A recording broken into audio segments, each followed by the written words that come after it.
Bonjour, bienvenue dans votre émission Parentalité, on en parle. Aujourd'hui, nous allons parler dysgraphie, dyscalculie, dysorthographie, tout un tas de dys qu'on a du mal aujourd'hui à comprendre. On va pouvoir décrypter tout ça et surtout répondre à la question comment améliorer les troubles dys et comment mieux les gérer. Alors aujourd'hui, nous avons comme invité quelqu'un qui est au cœur de ce problème. Elle est maman d'un garçon qui est dysgraphique, dyscalculique, c'est ça? Dyslexique, dysorthographique. On va décrypter tout ça parce que 10, c'est un peu compliqué. Donc nous accueillons Magali Henriol. Magali, bonjour. Bonjour à tous les auditeurs et téléspectateurs de Fusion TV. Alors aujourd'hui, nous allons parler de cette problématique que rencontrent beaucoup d'enfants aujourd'hui, qui est mal identifiée, j'aimerais dire, et puis mal comprise. Alors, est-ce que tu peux nous dire un petit peu à quoi correspondent ces différentes dys? Dys, c'est un préfixe grec. Je suis un petit peu mon enseignante, même si je ne le suis pas. Donc, il signifie dysfonctionnement.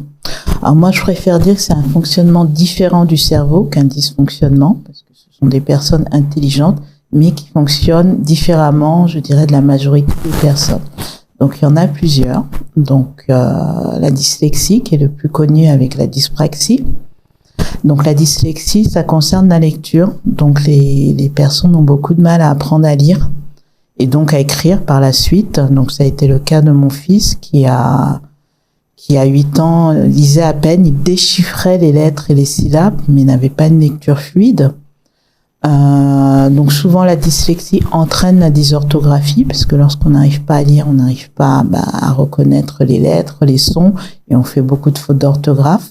Tout à fait. À l'école, c'est un petit peu compliqué parce que on va avoir du mal à voir qu'ils ont cette problématique. On va les stigmatiser, on va dire. Voilà. On va les stigmatiser. Donc moi, maman, j'ai entendu, votre enfant veut pas travailler, il est paresseux. En fait, non, c'est qu'il n'y arrivait pas. Après qu'on ait vérifié qu'il n'y avait pas de problème de vue ni d'audition, on a cherché plus loin, on s'est rendu compte que c'était une dyslexie, dysorthographie sévère. Et surtout, on a mis du temps à s'en rendre compte parce que ce sont des gamins très intelligents, donc ils mettent des stratégies en place. Et en fait, ils apprenaient par cœur. Donc, ils faisaient semblant de lire.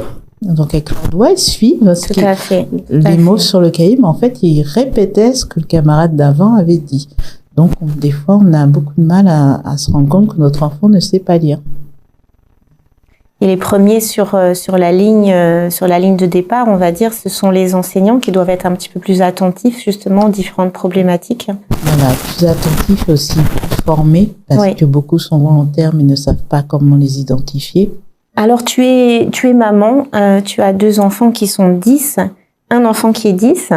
Et quel est ton parcours par rapport à tout ça? J'imagine qu'il y a un parcours du combattant, on va gravir pas mal de choses avant d'arriver à avoir une vie calme et posée.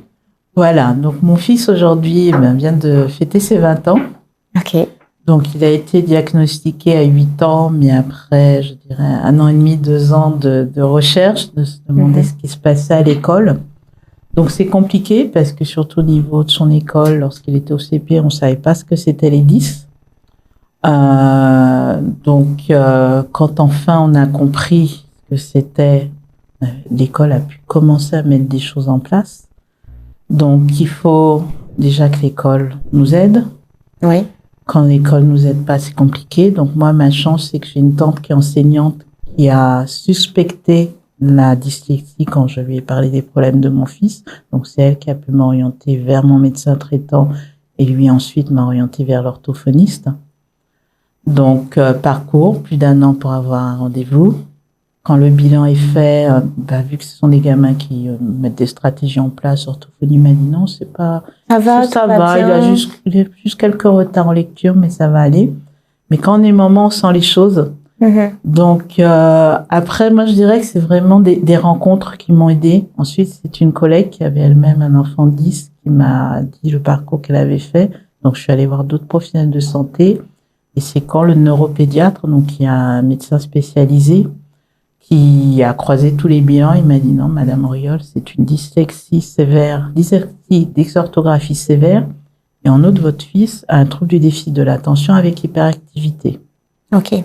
Donc, tout ça vous tombe sur la tête. Oui, Vous on n'êtes pas a la préparé. nouvelle, là, flip-flap. Voilà. Qu'est-ce qu'on fait avec ça? Qu'est-ce qu'on fait? Le médecin vous tend un document, vous regardez, vous voyez écrit MDPH, première fois que vous voyez ce sigle. Donc, quand vous lisez plus près, vous voyez Maison départementale des personnes handicapées.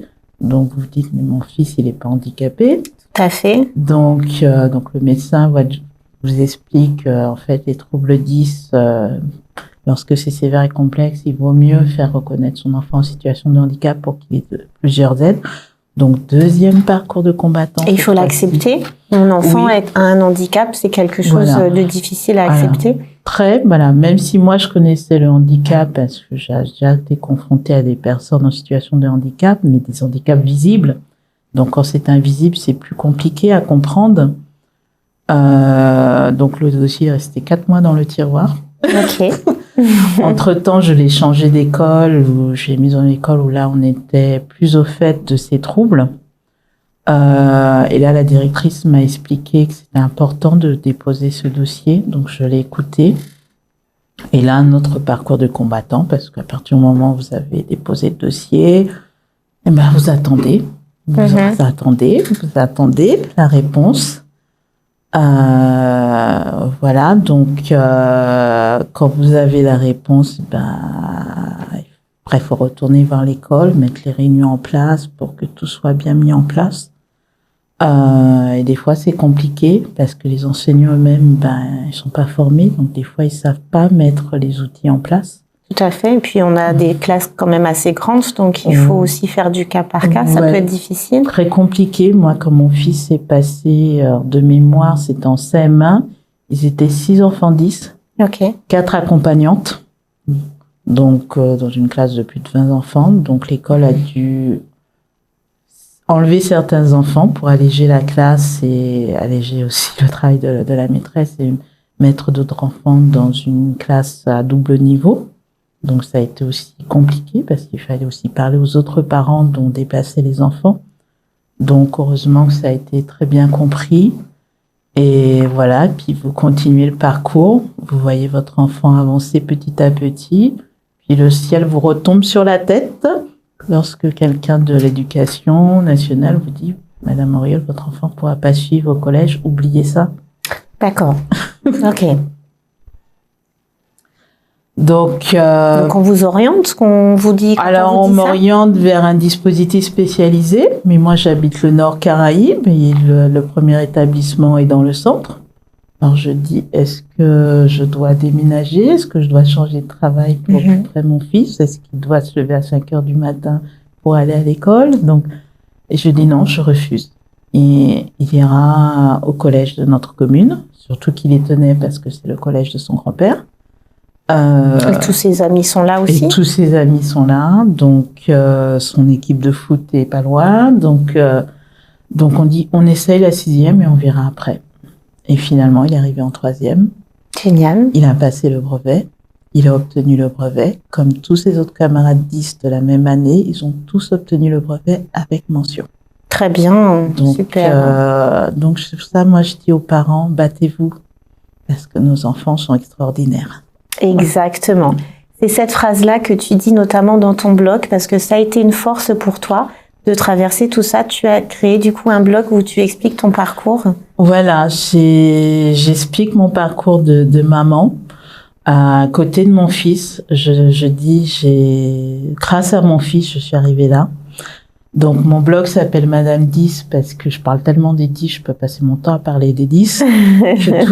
Plusieurs de mes amis m'ont surnommé Madame 10. Et au début, voilà, je me dis, mais voilà, avec l'accord de mon fils, parce que je mets quand même sa vie, c'est nos vies à tous les deux. Et pour donner du courage aux parents. Donc, ça a d'abord été le blog. Et puis après, ça a été le livre. Voilà, et je me dis, il faut que ça serve. Et dernièrement, je disais à un collègue qui me dit, genre, je travaille pas du tout dans le domaine des 10, et j'ai un de mes collègues qui me dit, Magali, tu fais trop de choses. Et je lui ai regardé, je lui ai dit, non, je fais pas trop de choses. Je fais ma mission, ce qu'il faut. Parce que, à un moment, il y a des personnes qui m'ont aidé.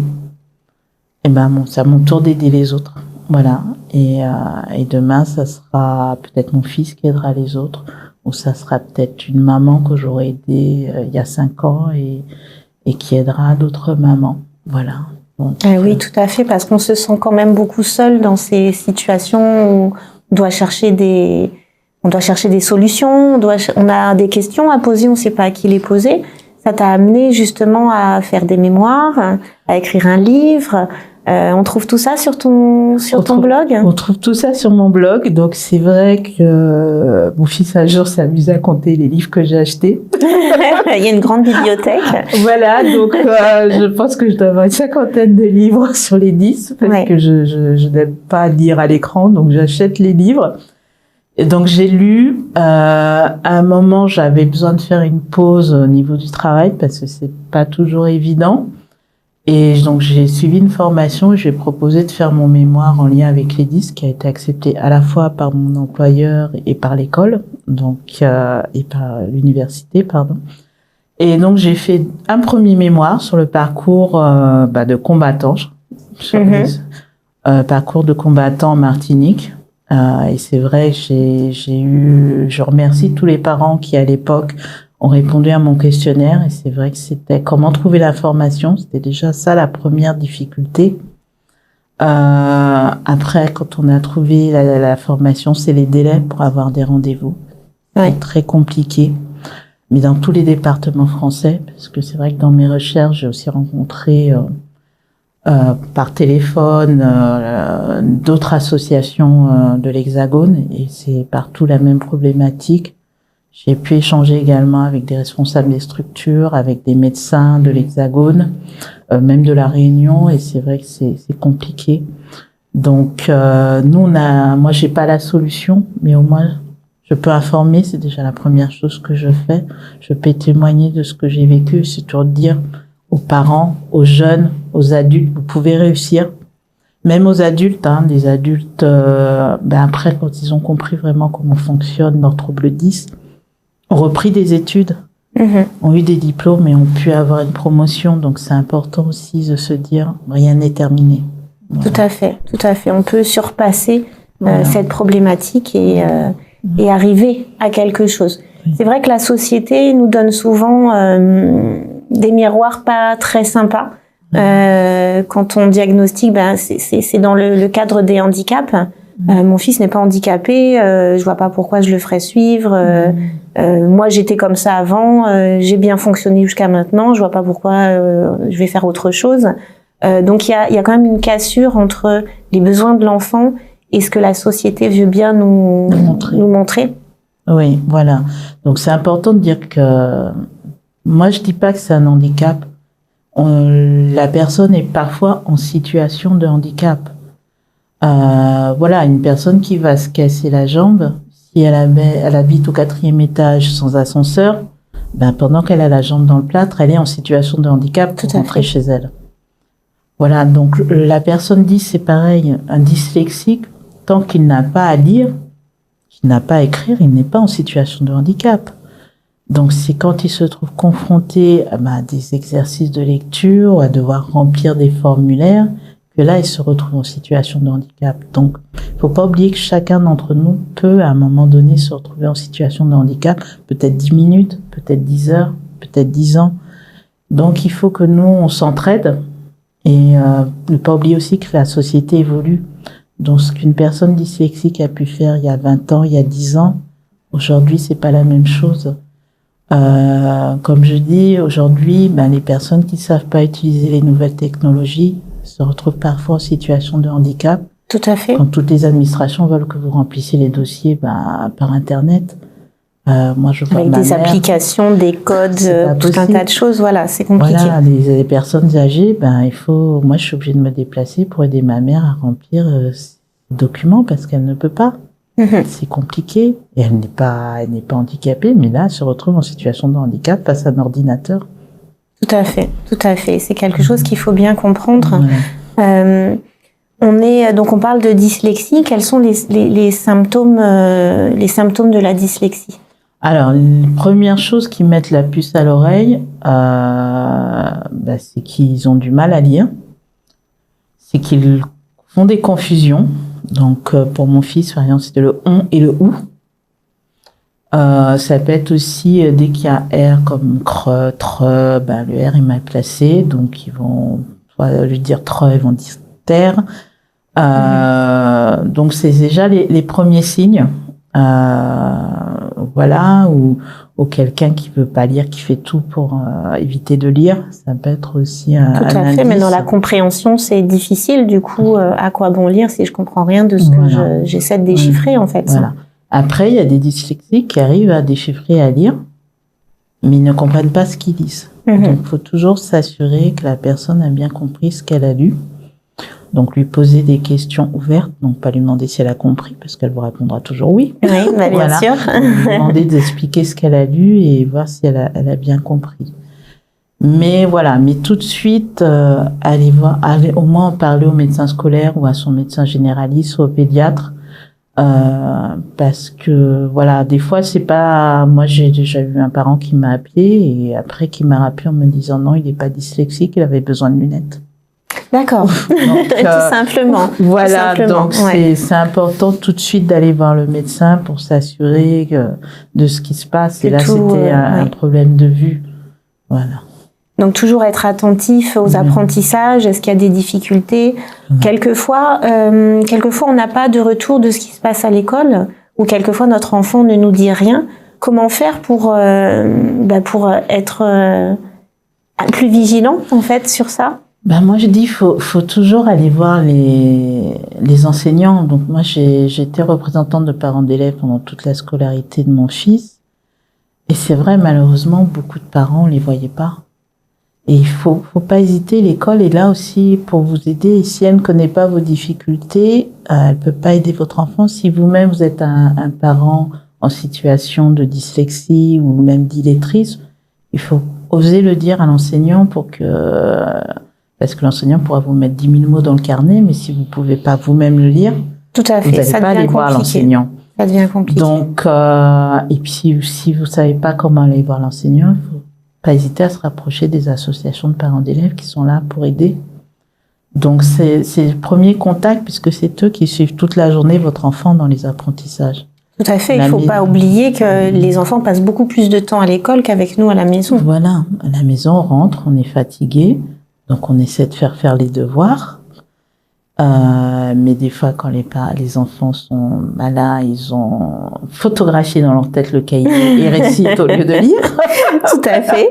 Voilà. Comme ça va plus vite, ça pose pas de problème à la maison et tout va bien. Donc, moi, je conseille toujours aux parents, mais quel que soit, même si l'enfant n'a pas de difficulté, mais au moins dans le primaire, au moins une fois par mois, à faire un petit point avec la maîtresse à la sortie, ou aller aux réunions, parce que plus le problème est pris tôt, et mieux on peut mettre les choses en place très tôt. Donc un enfant qui est par exemple qui a une dyspraxie, qui est pris en charge par un psychomotricien très jeune, on va pouvoir faire un travail sur le long terme, et la dyspraxie va toujours être là, mais il va pouvoir mettre des choses en place pour que ça soit plus un frein pour lui. Tout à fait, que ce soit plus léger à vivre au jour le jour. Voilà.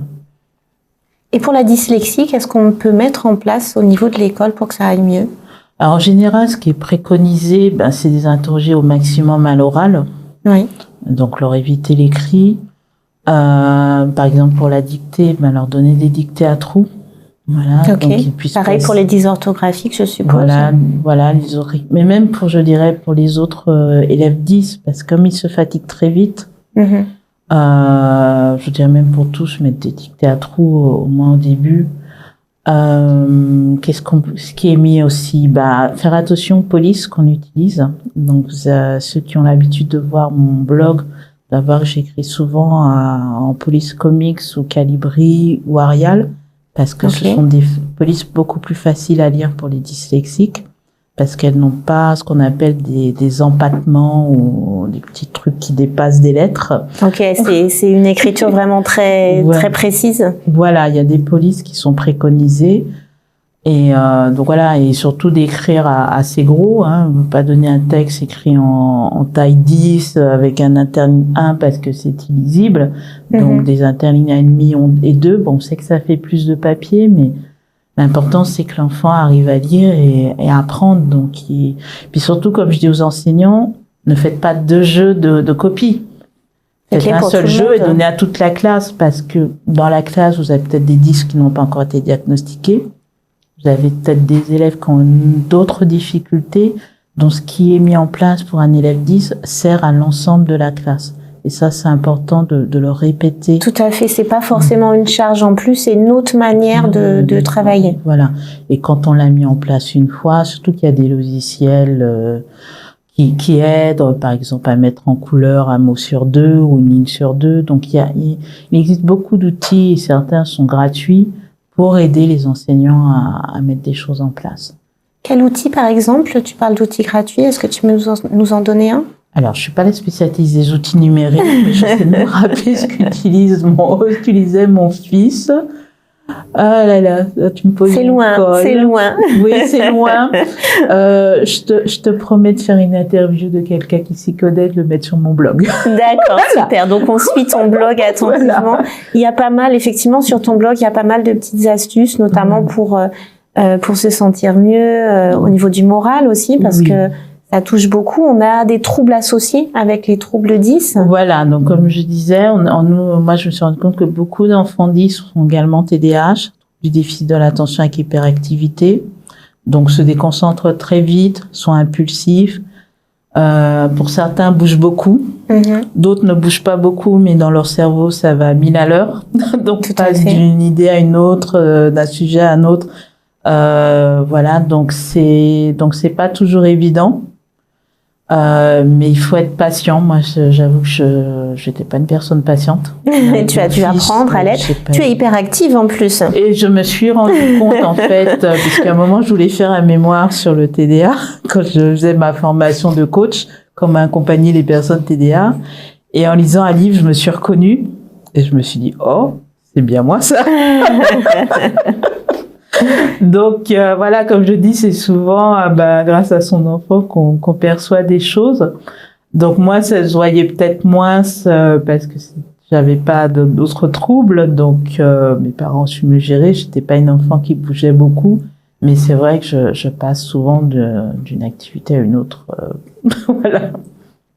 Donc à la maison, c'est quelquefois le temps calme et puis quelquefois la tempête. En fait, c'est surtout que je fais plusieurs choses à la fois. Donc, par exemple, au travail, c'est compliqué pour mes collaborateurs parce que je peux écrire un mail, répondre au téléphone et donner d'instructions à quelqu'un et pas me rendre compte qu'en fait, je fais 3 choses en même temps. Et parfois, donc du coup, les personnes qui sont au téléphone en face de moi ont l'impression que je suis pas attentive à ce qu'elles sont. Donc maintenant, je fais très attention à faire une seule chose à la fois. Et surtout, je me suis rendu compte qu'à la longue, ça fatigue. Tout à fait. Donc pour éviter la fatigue, maintenant, je fais attention à faire une seule chose à la fois. Ok, très bien, très bien. Alors, on a parlé des prises en charge à l'extérieur. Dans tout ça, est-ce que c'est remboursé par la sécurité sociale? Ah, c'est la grande question. Eh oui. Alors, c'est un appel à faire. Oui, je crois que toutes les associations de France et d'outre-mer aimeraient que tout soit pris en charge. Malheureusement, non. Donc, l'orthophoniste est pris en charge. L'orthoptiste, donc c'est pour les yeux, est pris en charge. Donc, tous les médecins sont pris en charge. Donc, on peut être très bien remboursé si on a une bonne mutuelle. Mais tout le reste, il faut payer. Et ça peut monter très vite. Par exemple, les bilans psychométriques peuvent aller selon les bilans de 400 à 700 euros. Ah oui, quand même. Voilà. Et j'ai appris que c'est beaucoup plus cher dans l'Hexagone. Après, certaines mutuelles peuvent rembourser une partie. Donc, il faut pas hésiter à demander à votre mutuelle s'ils prennent en charge tout ce qui est ergothérapie, psychomotricité, psychologue, neuropsychologue. Voilà, mais c'est une grande difficulté pour certaines familles. Oui. Après, il y a les structures publiques, donc ils prennent tout en charge, comme les CMP et les CMPP, c'est-à-dire les centres médico-psychologiques et les centres CMPP pédopsychologiques. Voilà, mais les listes d'attente sont très longues. Oui. Très longues. Donc voilà, donc pour certaines familles, c'est pour ça qu'on dit aux familles de pas rester isolées, de le plus tôt possible de faire les démarches, ne pas hésiter aussi de se rapprocher par exemple de l'association 10 Martinique. Tout à fait, dont tu es la cofondatrice. Voilà, donc qui met des choses en place voilà, donc c'est pas du médical ni du paramédical, donc c'est plus des outils pédagogiques, éducatifs, mais ça aide les enfants et puis surtout de parler entre parents, ça permet d'avoir un soutien. Quand les enfants se retrouvent en atelier, surtout que nous on ouvre les ateliers à tous les enfants des adhérents, donc ils sont 10, certains sont pas 10, et ça permet aussi leur permet de reprendre confiance en eux quand ils se voient acceptés. Voilà.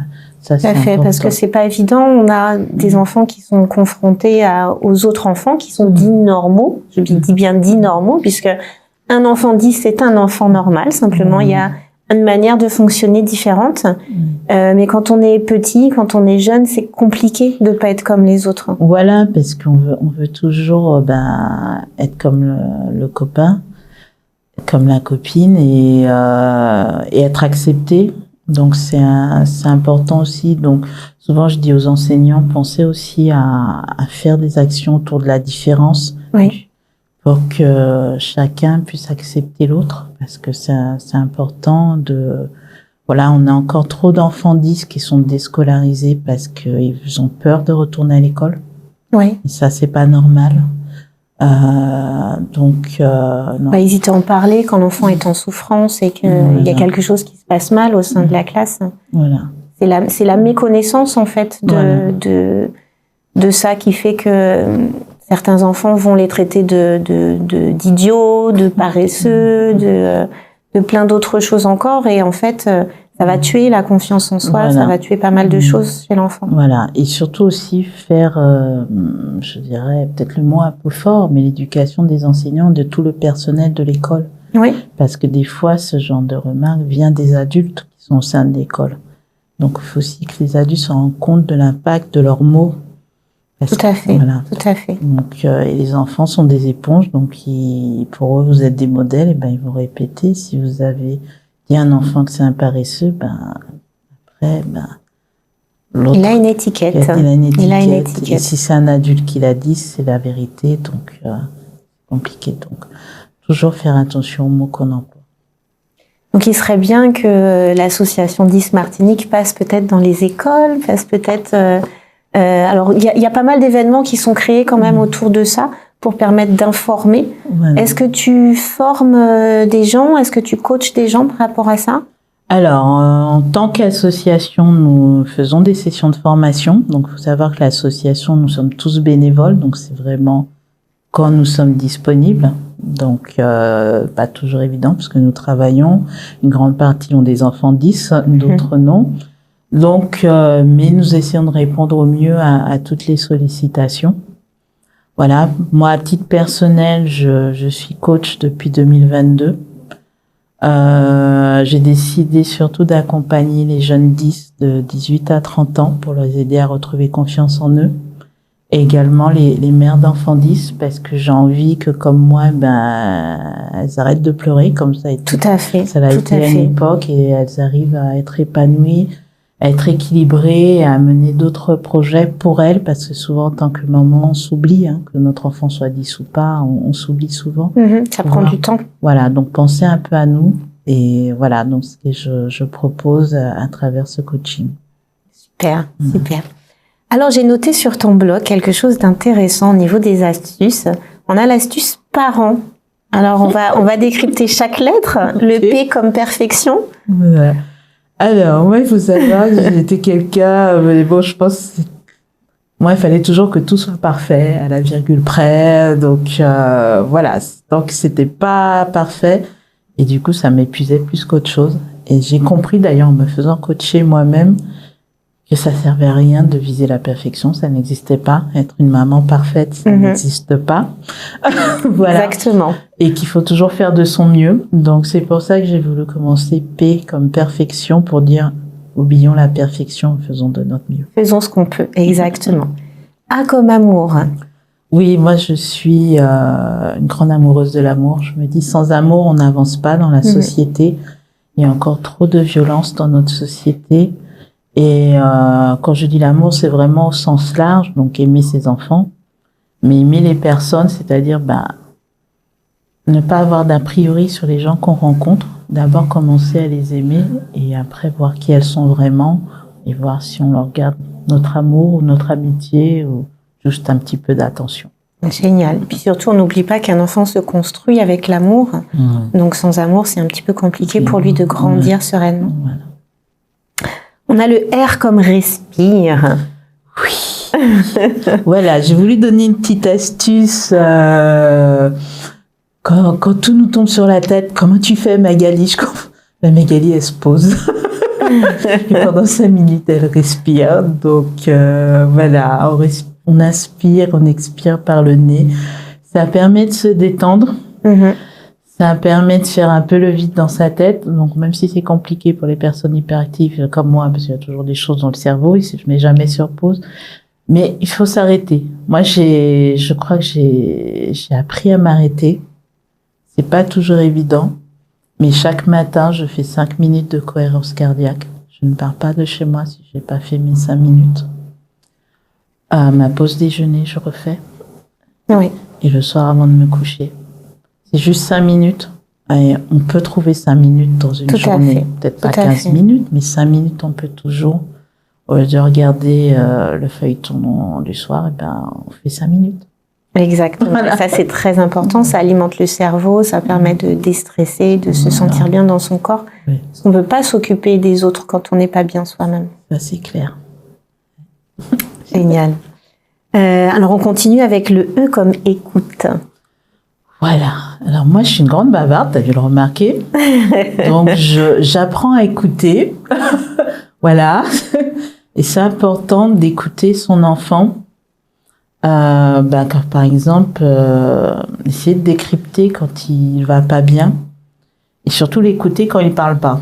Ça a l'air bizarre. Oui, non, mais quand vous avez communication non verbale. Voilà, quand vous avez un enfant qui rentre de l'école et qui a l'habitude de vous raconter sa journée, blablabla, et que soudainement un jour il rentre et il parle pas, c'est qu'il s'est passé quelque chose. Donc il faut essayer de savoir ce qui s'est passé. Sans le harceler, mais il faut comprendre aussi qu'un enfant qui change d'attitude, c'est pas anodin. Et si l'enfant si c'est en sortant de l'école, il faut aller voir l'enseignant si votre enfant ne dit rien, ou le copain, la copine avec qui il s'entend bien, parce que des fois, il se passe des choses graves où l'enfant ne dit pas ou on lui a interdit de dire. Tout à fait. Et donc c'est important d'écouter. Et puis, la deuxième écoute la plus importante, c'est s'écouter soi-même. Donc, quand votre corps vous dit stop, on écoute son corps et on s'arrête. Et on s'arrête. Pour respirer ou pour dormir. La vaisselle peut attendre. Oui, on a dit qu'on n'était pas parfaite. Voilà. Exactement. Alors, on continue avec le N comme neurosciences. Tu as été formée aux neurosciences, donc tu es... Voilà. Alors, la formation que j'ai faite en coaching est menée par un docteur en neurosciences, psychologue et coach. Donc, je l'ai choisi parce que j'avais besoin de comprendre comment fonctionnait le cerveau de mon fils, surtout après mon deuxième mémoire où j'avais cherché d'où venait la dyslexie. Donc, j'avais lu beaucoup d'articles de chercheurs, surtout en anglais, parce que les recherches en général sont faites en anglais. Et c'est là que j'ai compris que ça venait du cerveau et que j'ai compris que son cerveau, il dysfonctionnait pas, il fonctionnait différemment. Et j'ai voulu aller un peu plus loin et j'ai compris que c'était important effectivement de comprendre comment notre cerveau fonctionnait, même s'il reste encore des inconnus, pour pouvoir s'aider soi-même, pour pouvoir aider son enfant et peut-être plus tard aider les autres.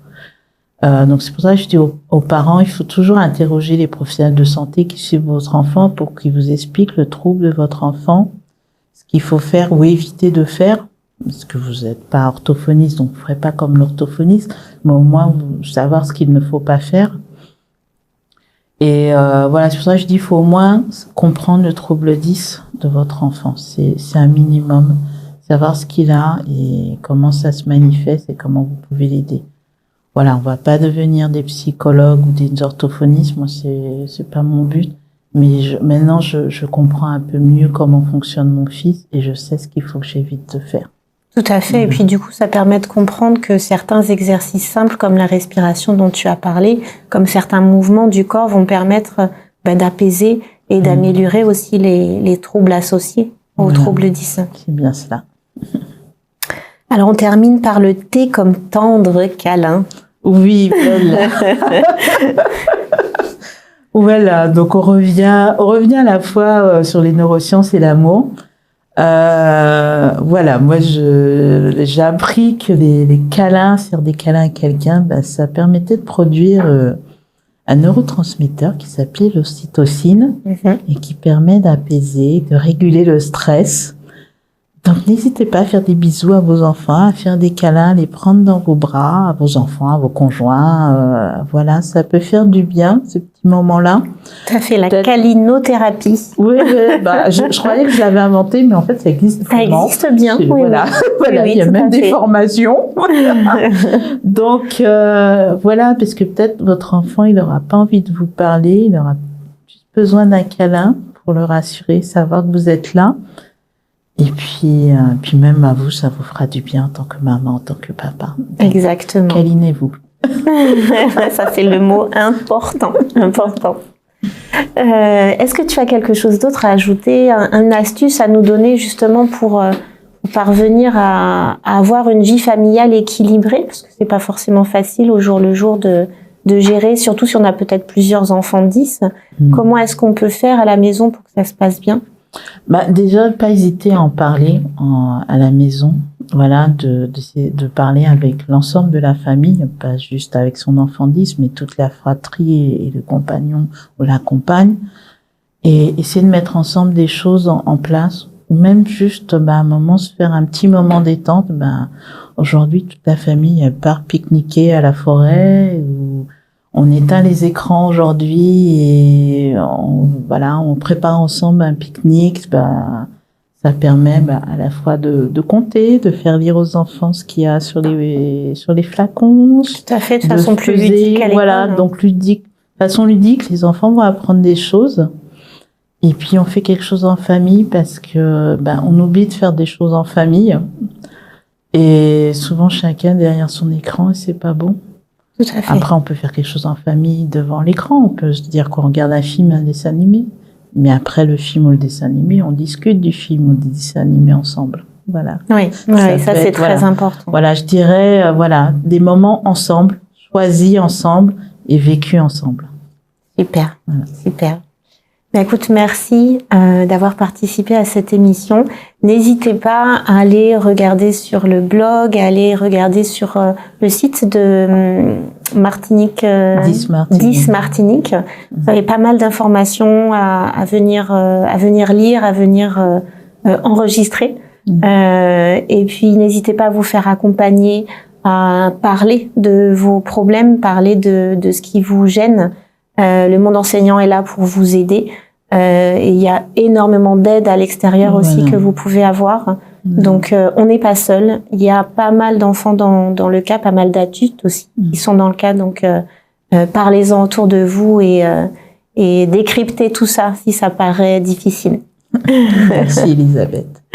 Elisa. C'est proche, mais c'est pratiquement ça. Alors, à bientôt dans une nouvelle émission. Parentalité, on en parle, c'est votre émission. À bientôt.